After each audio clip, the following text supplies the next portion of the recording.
ở chỗ bây giờ hay lấy lại hianin bị khual đốm tắc mấy pidin đi ni anh cầm đó na ở chân chân rồi mình bùi tên là cái lỗ xe ta ama lệ ama anga har sat na to vaccine la ka wanga la vaccine la nu har sat na to kan omani ti kan thria theinan he program hi kan mang don ni ama sain kan pidin di kan koma kan som mai he video toy te hi lo en potila so me point is in social na kan nei lo ni ti kha tam zo kan ni ta a tlem zong chon khosik tele a ngamon na deu te kan nei te an ti a chuan kan han hriat china hi chuanin serious taka adverse event kha omlo ning kan thria amaro chu ni engamo anuwa boral ta ti thom pakhat chu kan han thre de uzowa engpo ka video toy te kha kan pumin don cha sale tu kan ti na chan chu mai thatira Dr. Eric Zomoya Zonet program in Zonet TV program in komna asoyenia kami hun lai kan tuna kan kom tu pidin dini hianin tuna har sana to hela tok chialo nain an mi kami nuwa po kan sarkar ho tu de hianin vaccine la ka wanga har sana tok te hi luna khosik ser le bana ti vel ba kom lo ti zo han sai mai thina maru chu hei hi thudiklo ani awangin le thudik hi Mizoramah pui tena kan thriat poimo wangin kan sarkar te le kan doctor te pan thriat poimo wangin tarin tlai hianin pidin dini kan kom don ni ola pidin di hei zaina hun thatak min pek wangin kan loma ama sain nangma chanchin toy te min han thil don am ni niang na chung chang pen na ni on mai e in khua te khachu kanon soi zo kanon zol tak du lem lo chu ma chu Mizoramah min ni a poi district om ngai ni ti tele engtin nge vaccine la tam tak zinga har sana to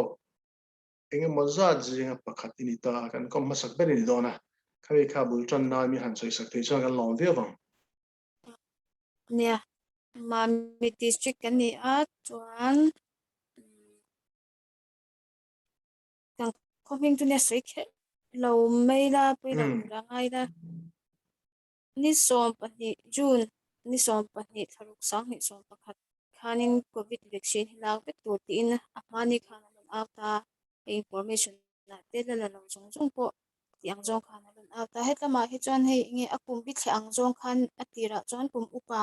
adota tian la thanai deuh tiang khan an thler sang ta emo dor kai thau big te tiang khan thler sang ta chuan pe ni taka kha chu ni som pa ni tharuk sang ni le som ni pakhat ni kha kan la ta ni chu chuan ming te kha kan ja lok pi ro kan oma khanin I kan luta jong kawa chuan I min vitu hi mil narsanita chuan I abula hianin ange health worker pakhatte code pakhat hin lo thutir ve bokta chuan bula chuan min vi ma che khanin o an hming po sai po chu ka du chuang lawa ma ro chu ni na kan soi photanga I ke mai hei tu tiang han boy pui tham ni la wing khel han kal ve le zuk te hi ran ve le zuk zela tiang hi nerve te ani thengem tiang tang han pui thengem ti in ka zo pa thapani ka chiu ma chuan ani chuan poi na la ve mi vaccine wanga nerve thalo dam ta te pun oma idam pui ve me the sin ma effect la poi na lo function min ti wang khan vitta o ni chuan poi lo chu tia kan la ta chuan da ka chan ve kha su da so ni da ka nga min te da ka chan ve lang huwa chuanin I ho thayang min te chuan pa ne kha kan da ra ta chuan da ka chan ve chu kan ha eng ting ma ka la la kan ho ni chuan kan ho phe kha kan drill kha drama chokalama ham thil kan e ni te ke phe chu thu thek ma hian ka thua o mi dang kha chun kwar ton e jawa khan darkarli vel chu o liam to chuan ka hria aliam darkarli a chun ma la bang ko kha om dang kha chuan darkarli darkar nga bol pe chu ta khanin ka thil lai lai ka hi ka put vel hi ngor aron cha tamuk ta hi ka chan tui kha mi ra rồi chứ này yung cái khur der ra cái tiril kha chuan nghe cái thok te kha ron se tran ta cái kele cái put kha amu cha te ka kal thei lo ta ngal ta chan khuma khang kan pa hian pom thei ta chan cái put mo te chu aron phong pi cha nghe kemu kan tiang hian o tiang khan om vek to bok sia không vek chang padang vek ta hei ka var vek ani ke ma kha ti sen re hang mu tur om lawa chan i min han met te nei dai ti me kan pa chau kha oma khata khan no te kan no te hi tir thamala ni bok si lawa midang te ha kan han kau dong khan chon nu khanin pa pi khan ron phone ta han ron phone ta lawa khanin kang kau phei ta chan ni po khan o thiang ang khan ron song bolam min ron meta ka vai ngal kani ke ma chu nge om hianin min no deuh kat bok sia kami ti hi ta zoi chu a chu tiang han tau thon em chu kan nei lo ma ro chu vaccine ka lak ma hian tiang hian ko om ngai lo chu chiang a ke ma to ka soi du ka khatani boka ka lak main ti ko om ngai lo vaccine wang ani ka ti ngam na chan chu vaccine ka lak ka tang adar ka ri tu wa khatia om kha om ba khan ke ma hi chu chiang ani ti be tok ngama ti me yang chanin o tung chenam te motor ve han bo sai ti khan bo ina khan kan han tam ke ma ha ka vot ngal ve kani ka om da na em ka vot hik ve ka put ke eng ki kha chan kan tlan ka min pom lu ta dam do in chunga khan vaccine hak ni bang khan mi te to kom lo la om la duty te pon lo om ki ma chan min han mu ta duty te ho po khan nge min lo met o min lo ngai sak thalu to thayang ak khan min lo puya chuan na chok na in kan chi wang che o antia o ka tia chuan i lau thong em min lau thong le be ma ka lau thong ma se a sa sa ka pi tia song bol ngai chu ti in ka chang mi ma ka la har thalu to ka chuan a se ka taksa kha chu te ta che thei lo shim shim tok ta khong be to wang kan chuan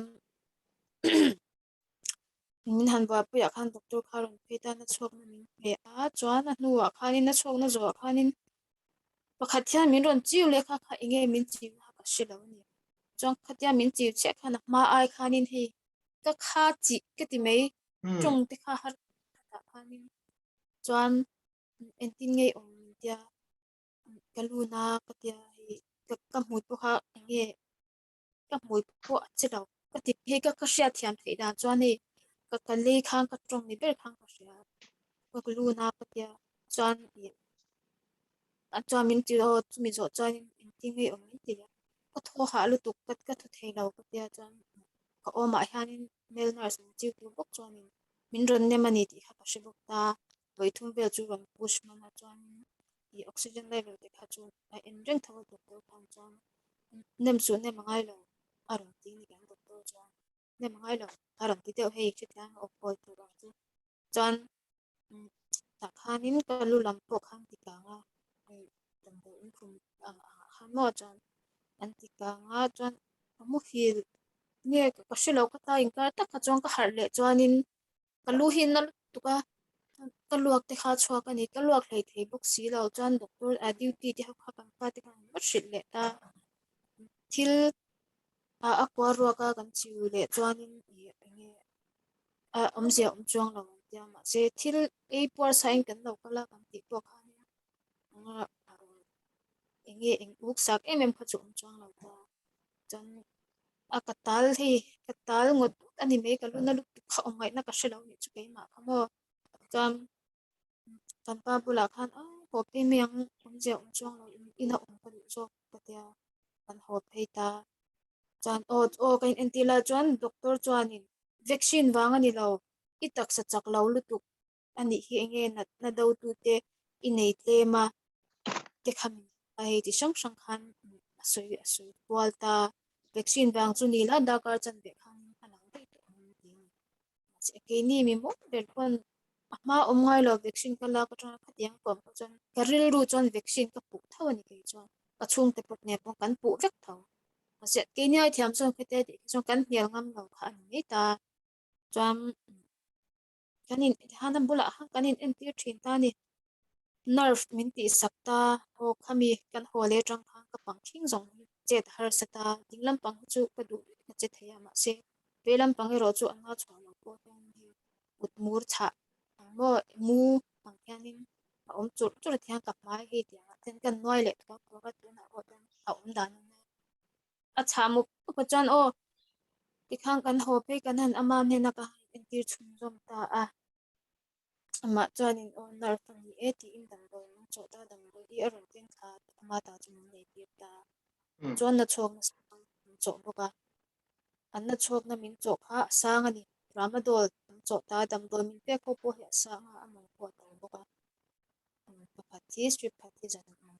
ke thingtlang anga te chuan ti mela nge sum lak lu na par sak ni to hi kan ti ma shim shim me boka chuan thang kha kan e zela thakhat e khamin chaw kan e zo wa pok zia kha ka ta lo ni chan ama bula phang kan soi le ta tiang the ka holanga ta ta te te in chunga chuan tiang nge mo chak in pakal ve te pona ki chana ngai na lo shim shim ta chuanin ai zola chomi ro tia chuan ani le kan u hi kan phona kan u chori ve ve kham dil sak tu phang kan ta chuan kan u le kan kan lo in ve de a boy thak te war boy thak za hi boy te boxia yang zong khan avan run sei ta ani chuk te chuan bel tu emele ta ani kan nei lo wa khang ani khan a fil hi ke tia mo a tran pui ngai awanya lo ti me te kha kha ti kha fil ati boka chuan o hi ta ki mi kang te tang kan kha thiam ri ko men chu po chu a sai lock it up pitlen ni kalo pot chat lock se nge I tong khat chang sala fial tu ka chang na fial lo le zo thina mo nge chan ka che lo wa du le itle mai tong rin do ngai nge yom dan yom mai phone nai de thei chana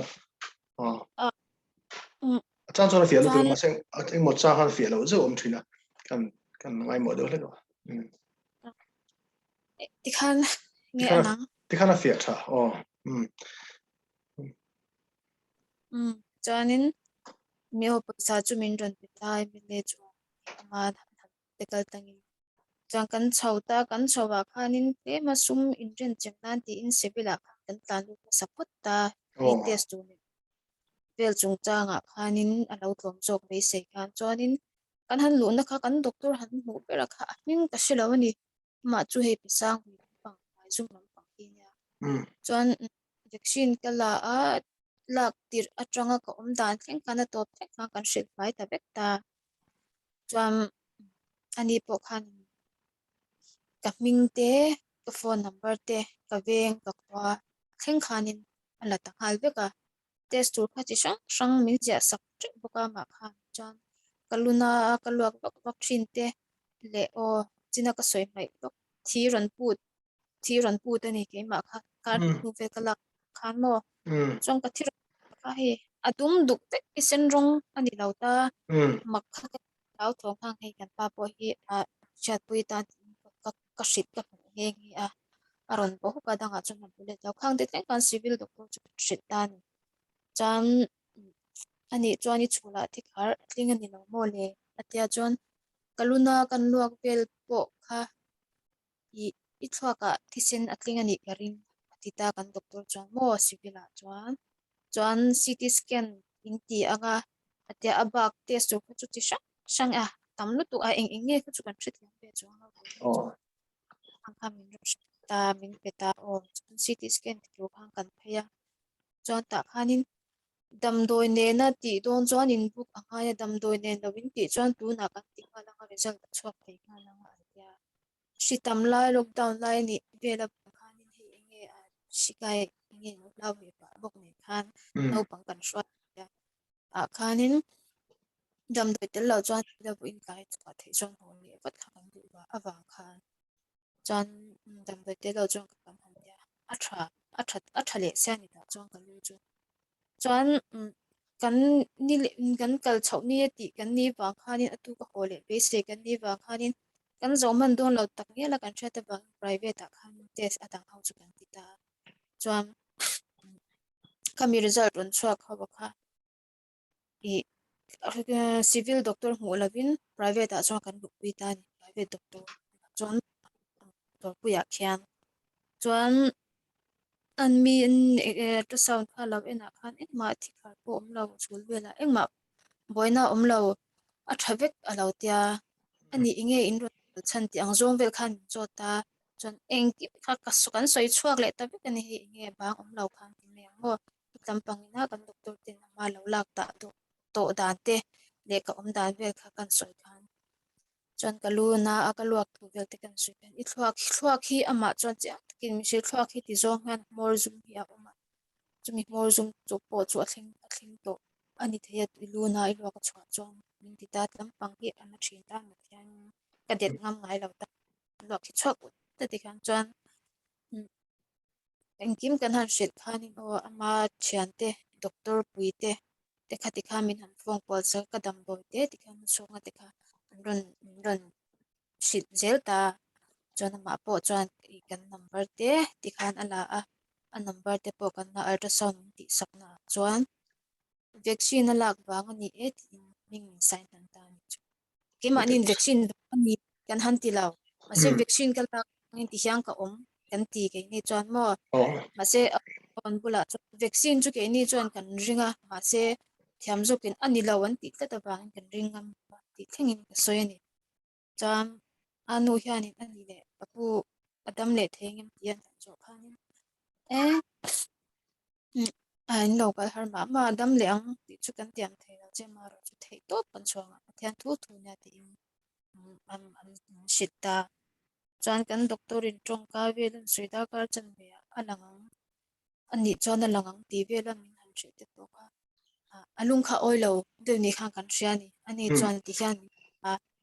vaccine shikhi eng ang test pon khoya pon test la test chikim pon tiula in chuang lawa mi ta mu thei ani lawa chuan in doctor ani in dakar chan ve atia alo bi tuk thei ani lo vaccine shiki alan hun hi humni thum nuwa po lang theya thani khat nuwa po dakar ni khat ni thum du hun huna lang thei ani na a hun alo bi thla thei ani lo shim ke ni pon kan la hlei ni vaccine inga tinge inna titani a chuan scientist te mi thiam hawin a tha ti proof na pakhat ma an nei lawa aron ti ka ta mo kan doctor chuan cham pathian thu ani a vaccine lo la po ni ula in kai don tho pathian ro re in dang kan dang thei do ma ya atia chuan ani le hi claim dan te le tiang le hi a om ngem kan han ti kanin ani po khan om chumin ti sak thei lawani ve tho ama chu in report shim mi sarkara in report hi a tha a in report anga in kho doctor ne na chang tin jati ranga nang ma in district o ma min district kan ni ekati ma mi ta chon in thelu nga in doctor ne ja ke ni lo ja the en si lawa i vaccine lak na mun nge ya jati kha anga si a tia chan anu khanin kan doctor chu nge kanin hlat lawani ei zola chon chan azukala zu soi kha vaccine wang ani lo dakar chan bia alang vaccine wang chu ni alo ti le ni report ja chu anai lo lu tuk ta apo kalut lawa te kong step a hen ron dinga ke gate pon na ma ka dinga ta chang chang kan ni bia ta po chan alo ti de nge alo por hantila hei por tuk ni lo en lo me de chan anu khanin aizol kan doctor chu phone le ta alo ti do ka ta kan ko doctor in alo ti dang kha a shil han shil ta ni chuan aizol doctor kha arim kati mai ama doctor ina lo nial dan kamo chuan mai inge soi chi em chu ka shlawa kan aizol kan doctor ina soi dan nia o hei ka chen le do ni siam tha do ni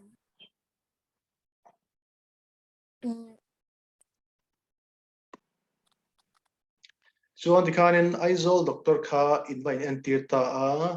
in aizol doctor in en tir a en cheu khan vaccine wang ani he tin aron alfin fi ta chumi nu chuan en tin nge ni thazel nghe ô chú report chú ô mình giờ sắp tu hàng cần hành đi là tất cả là chọn ô cần doctor là chọn những doctor chú hành về simila number te lâu chọn ula thì ta cần beta number chú mua result doctor chú anh bian yang chú cần tia nuwa ô cần có doctor chọn những anh khi phone leta tapi in result test na zong zong documents kha original kha kan du a original kha lo da lo ron mu lok panangin aron ti le a chuan anu po khan o mu mane tia kal dong khan a lo por ani be chuan anin chung ma mi se ka tong na sa don ania ka fanu chung nga thil thleng hi ana ka ti a atira a rola ron ri far vat lo hi poi ka ti ka ka tong ve don ania ti a in shok sa lo kan ina tang chuan ma se ma o lo ri dewa ba khan chuan azu kal le ju da kha tu anu chuan alo thaluk tu alo fel tu pi alo nui ko ha kan in be thai tu chunga kan lu te kan kharu ta mo chuan ani da chu chu wange te alo that ta em irin ke te a chen ka te pon lo shit po ni thian lo phone to te po ni thia ti chong khan se ba ka sei tam lem chong lo ka nu kon chong kha kha report zia ka ma mi ta thelu tura kan ngai ni ke ni chuan to a thelu tura ngai soi khan anuwa a thelu nge lu lo kan zo tom phone hi ala thei ta reng lo mai ni an phone bong hian khata o khami result ta zu tang khan pai khat ma hi ala bele phone ni mo cham ti lai o be thei lawa chuan kan ho thla ti hian o ma ni ina en kolan chok na ne tam do ju thei ang chuan kan han ti ma ro chu zia lampan harani ma chuan ria chok na ni chok mi lo chuan nge trong te hi ka trong thei lawa lampa han ko bet khat ani do angin ka ang zau thei lo o ba han kan ang zau chuan hei anna lu tu chu chu se chuan nge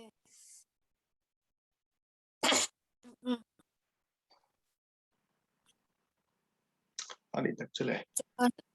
ni ema mi thelu tura kan ngai kha mani ya chuan anu chu an ron zin ta ni kan kha chuan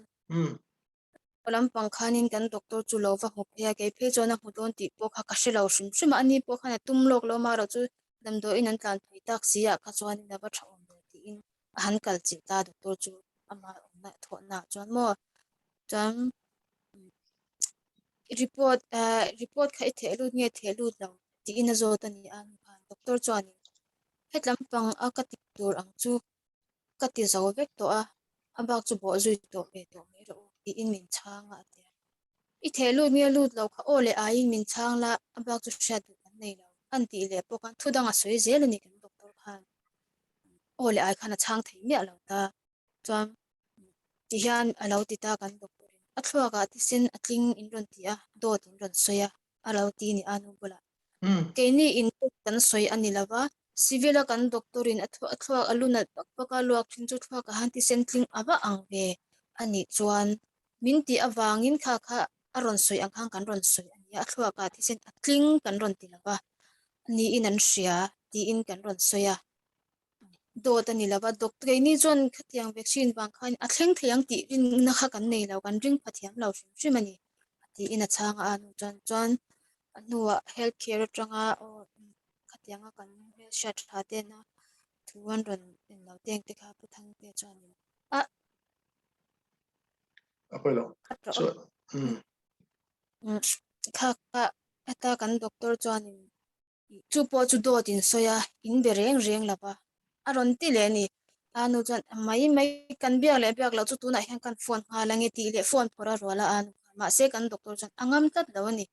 phone boy du su boy na ka in rol bola atile maka chuan vaccine wang ani in han ti wang ania vaccine wang ani eti an lo zia chan ti in a lo ti le ni chuan kan doctor chuan mo tu ti chuan anu bola se ta anu ke ni in vaccine wang ani kan han ti lawa vaccine ala ka tanga dar kar li nuwa tiang hian a ti in kan soya ama zokina thil alo hriat thiam awanga vaccine wang ani etia ming sign ani chuan inge kan mamona anga tele inge mo har sat kan aizol kan doctor chuan ming min sam inge kan soita mo ani tak chule chuanin kan lopot chatle lok cha pidin din tikhan in doctor chuan in kho doctor chuan aizol doctor tera an lo shil cheu kha ani lo ti na lo no zel ti na ni mo o chu kan shat le ta chuan tu na po inge ma mi sam panga alo tia khan o vaccine wang ani lo alo zu ti ya ni oma chuan chu wanga min lo register khan lo ni sia chile se khang kha inge kha atan inge alo zu the lu khan inge atan har sat na tu engma a umin kan chilo ani chuan a vaccine ala nuwa vaccine wang ani azuti lo pon alak nuwa thi chu tiang kha tiang chuan om ti zu shil me kha atan inge har sat na em ti kan thlai te taka kha kan ril ru na chu nia ani tak chu ye mi kha man ni akhani kha ka in biak na kan sei do khan vaccine hi tuna nge hemi covid vaccine chung chang chau lo po hian vaccine shim lak nu har san na nei hi anom thina wangin india rama chau po ni lo khovel ram tina tila ram tin chu ni lo mai thaya khovel ram tam zo ga chon vaccine la tina har san nan to ong kha an chin che thin ta chu atlang puin ala tu te har san na tok tu te khan an lak na an mo doctor ne na an vain report anga chu report an don chu doctor tan lo la kho manga ngani thunai tu dan en ho leng ti kha ani thina india ma po khateng dan kan manga kan thre thangin Mizoramah po kan man so zel nia ngani official an tram man chu sap tong khan adverse event following immunization ti khani ta tro AEFI ka ashil fiana page one any medical occurrence ti tani any medical occurrence ti chu mizo tong chuan de kan soi fiam thil thleng eng po khani don ta dam do na lampang chi medical lampang thil reng ani kha chuanin AEFI anga report thein ya chu vaccine wang ani la ni lo kha chu takin ami thiam dan en te po an anga mar chu vaccine la nuwa thil har satna taksa har satna thleng reng kha chu AEFI ni angin report turnia report in tuma in doctor chuanin ani lo ti wangin dar kar chan ve nuwa thil thlengani modar kar chan ve chunga thlengani lo ti ati wangin vaccine wang lo pu lo wa a pu lo wang chuan mamit lampang ho tu ha po alo report lo tinani mo ani tak chu ma bon nia chuan tuna khanin thakhat chane soi khan pidin tha june ni som ni pakhata vaccine khala ta tro vaccine lak nuwa aizola inin tir khan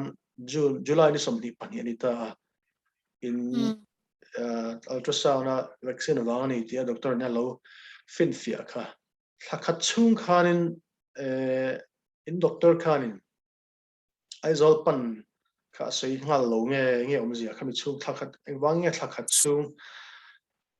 nangani khoi no mai zol in pan vat lo na chan kha soi lo vaccine wang ani lo ati tata ba khan hetama aman en kola chu soi to ang khan dam doyer ron king kha dam doi king kha chu min le ti ta ngar dam do chok na ni chuan chu mi chu lo e ro tia thakhat chung chu min en kol ta ni chu chuan mo vaccine wang ani lo ati tata wang khanin inge han chho ngai na po kha kan thre chuang lo ni chu ke ni chuan kan thret thiam lo wang chuan o ha re thei lo wang kha chuan to pa kha chuan ai zo lam pang in tin me ro min ti chau ta ni chu to pa mo thakhat chung kha en kol phot chau ti ani mo dam loi mang khan en ko ni mm la kan nin en ti reng reng hian doctor te na nge kalau be sei thin chu kan na lai ti an rong khoya ti la hi mi na eng tiang in nge na khoi lai hi an ti tura ka ngai ma se te kha eng ma a thleng lo ni chu ke ma chu ka soi to ani tak chu nia kan kha I chanchin iwan doi na to chanchin te min thila alomom ti pe chu sei rem lo ma ro chu he na chungchang vaccine anga mo vaccine lak nu har san na to hi an kom chena nang mai ma saber ni ya a chan po special na de like oma chan chu chine soyang khan aizola doctor thiam ten an en ngei che an en atang che in hei vaccine wang ani e tin fin fia na ziak me wena da chun le ala om masaber ni in country a hei hi apoi mo na chu Mizoramah hianin kha in khwa in doctor te pon apom lo ai ti ta te ro vaccine wang ani lo kha ti zel ta tam zo ga chuan ani le ni lo kan thelo ten tia thina chuan ni lo te pon ti boka mar chu nangma chung changa chuan doctor khan ani nge ti na fin fia to no po in kho doctor in ala pom sak du lo cha report pala lu lova report alu lo wa in ai zo thu nei tu te pon immunization office state immunization officer to khan alo dong mi alo ti na ni chu te ro hei tu na chuan nge ni October ni som ni pathumani ta June July ni som ni patni atanga chu tan July August September chu thani thlathum chungin tuna chuan thla to tu po ngai la mara chu thlathum chung khanin Mizoram Sarkar noya health department noya state immunization office khanin vaccine AEFI case kha alo shamia don lo ti ani chu apoi kan ti pui takchat che hamara chu video call tlang hian le tula na zira an mani po bek kan tumanga nangma chau pon 11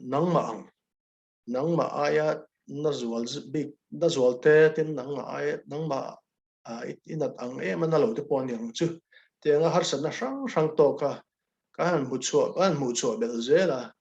khang kha sarkar pakhat na chuan sarkar in an din hundik tak a hriat pui chewa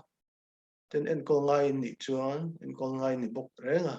en kol na di indon kha kan du sak pui chewa chumi tur chuan kan sarkar ho tu te po hi an beng an chit do kan du sak kan duwa en begen doctor then khat an boi ti chu kan thriama ro chu an hna le an doctor an ni chan kha damlo en kol tur in nia chuan chuan hemi video call tlang te po hian nasa takin ma kan son chumi kong chan kan son kan base ya engari tikhanin June ni som ni pani tangin point to ba ni som ni pathumani ta aizol doctor in NT nu chuan dom doi mo dom doi cho ten nei thar e chun zam in nei nge ti nge kan ho tong khan chu dam doi ti khamin han ja sa kan nei ho ni khat ei tu ten mo chwa ka e zo ti ti a om zia om thei chuang lo ni chuan hei kan han zin chuang la bin phone atang ya kan ro ki thi ta min ron thak sak le ta ai zo kan doctor chuang mo aizol doctor zok chuan in aron en kol like chatin ani mo chuan ron thak sak le ta ka dam le chu po chu ke ei zo le to ta tu ma ro ani chu tak chu ma ka son lo ka ti ke ma hi chuan in awang chu ka ke dinglam pang mor le mor a hianin korm sa tang khan aron tran tla te hi mu cher cher hian na sa si lo hian mo ni na chu chu atira om lo kha tu na ron om thar le ti nan ni o har le chuan a tira ka omang che ka boy ang che khanin kar hi malam khang ka om le ta sunday book khan mo sunday om le ta ta po chuan ezol kan doctor thoni kan na phone chuan aizol kan doctor chuanin nge tiana ron tia ka omda kan han soi khan i chuat te hi lo thleng poi to po ni theya i kha ka te po lo thleng poi to ni theya kha va chu wa chuan civil admit turin ron tlan chho to pro umin ron ti ta ni aizol kan doctor chuan mo chuan ma ro chu ke ni ta tlan ngei na om lo nge paisa kan nei si lo han lu top ni la nge ya isi thiam pe kanga an har sa be ni tik tak chuan nga chho lo kha kan ni ta ti hian adam lo em po e lo chuan na chho chuan na chok na ne yang to pan ani tak chu poi mai hemi chan chin tikhan country bel zel an nekena zoram me pui lai a begin in khwa in bial in district la in how to then an triat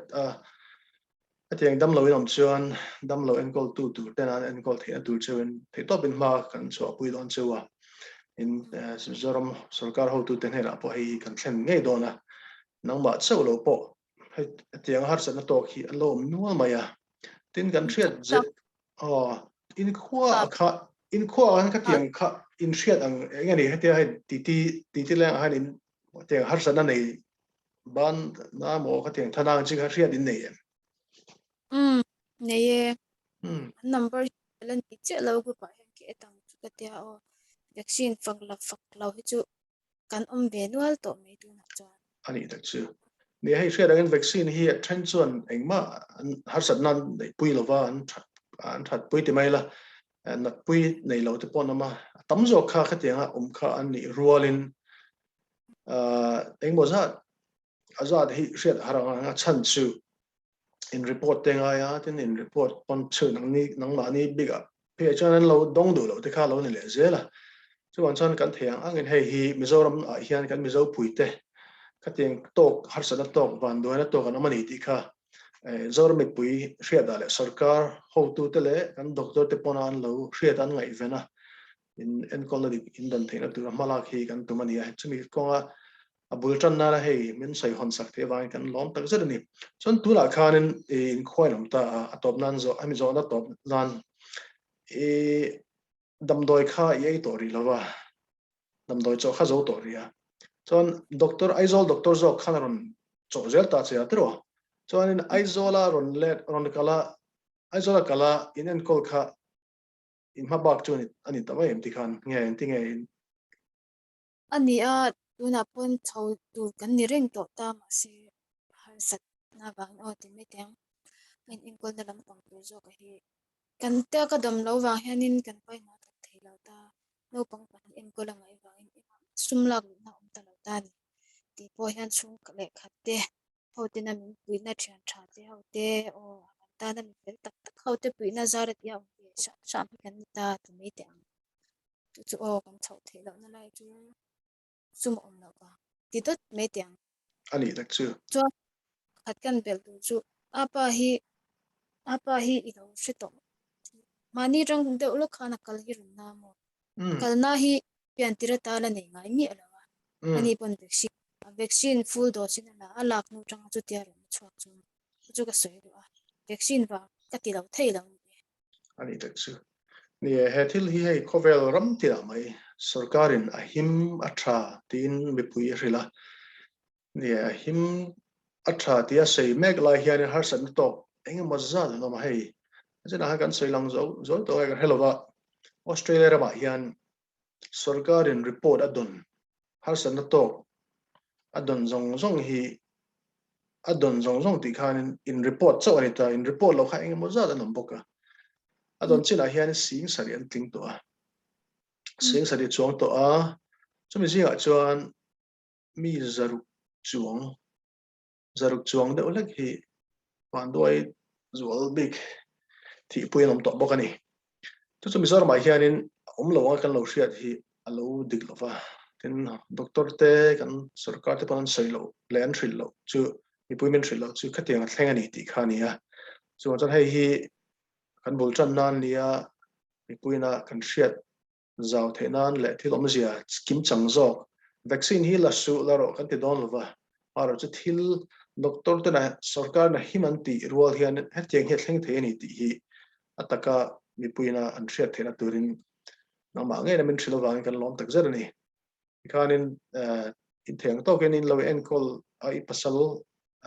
i pasalin na ma la le du sak na le do ta en kol thei cha lom kan tia tin inu le pa te pon aizola matangin kan theng ang an pui thei che a tin na kena hemi zo hianin kan kom zo hian ho tu te in bial tu ho tu te tin in sarkar lama ho tu te po an thil hal do na anin hei an lo enanga tin hun chiang zo te pon lo hriat kan bei sei ani ngoro o puma tang kan sei le panga o sara ka ken ding lama hianin na te de do ni tu na hian ti ke velam khai ding lamai na te tial itelo chunya en po hanju ro hi na thei la bani tak chuan ani ma tak ti chuan ti dor te kan siam ma tian theiang sum te kan han la lu te si katia ka ti shin ang ka ti thei to lo bok si ma aya te en ti lai de umai hianin ka ke ve chu a fot renga hor alum mangai lo ka kut di ve lam pang hor le cái đẹp trang hi chu cái này mà ra chu cái đẹp không đâu anh ấy cái chứ rồi này chuan đi lại atop nan tak zo na em po ne lovin tikhanin vaccine la lo tur campaign po ni lova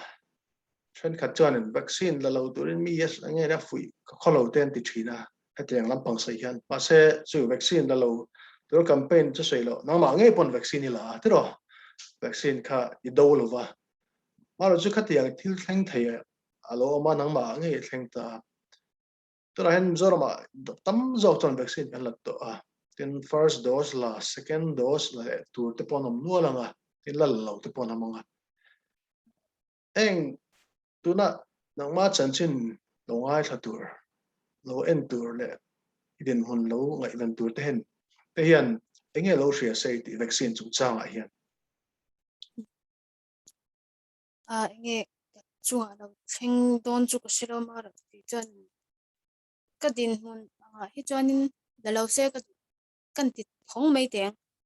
mình đem tốt cho nó don cái chu xe sa cái này cái silo cái mà chu taksa ai nang laba se nai nang laba an la du ani po hian ka du dan chonin an la lui sha do ni kon an taksa a zong zong hi test fix se an taksa hi nge a him dam thabek em an ma ni kha lata se kami ba khan chumi chu rong khoi pui thengem ti ang zong zong kha eng nge CT scan thlek te pon yang chu test fix se chu ta a him dam kim te kan ni chon la se kha chu an thu nia ma se ke chuan ka ngai dan chuan dalam ase poi ke tira pathian thu tama se ang kai don chuan an kai don tho ti me yang mo hei pathian in kai ro se ti chuan ang kai don tho vaccine la lo kha kai su se ti chuan a kai don lo pathian thu thu ni atro ya vaccine ka la fa le te vaccine la lo kha covid kan kai thawa an thi tho bokan na tho boka ni om ka zia om lo ni vaccine kha kan nat lu tu lo nan kai pal pon nat lu tu lo nan ti kha ni do chu ma ra chu sai kha kai pal po kha vaccine la to po han na em na tak ponom thawa thi pui te ponom ta tho boka tro chuan ne kha fa in fa ta chung cha hai soi lang zewa hei nangma tikhani ilo la to ta tro fa te tun an no pangla khan sei chole tam ni kham Mizoramah khan o so om le de to a ko pui lam mi ro shin da kan ma se kan rem ti lo ani tak chu eng poni se hun thatak min pe ga wangi chu alon tu kan soya in en college na tura doctor ten aizolama aniamo khatlama aniamo en college tha le en college digan pek thei che mason nai nei thei nan du sa na kan lan du che ni kan lom tu ge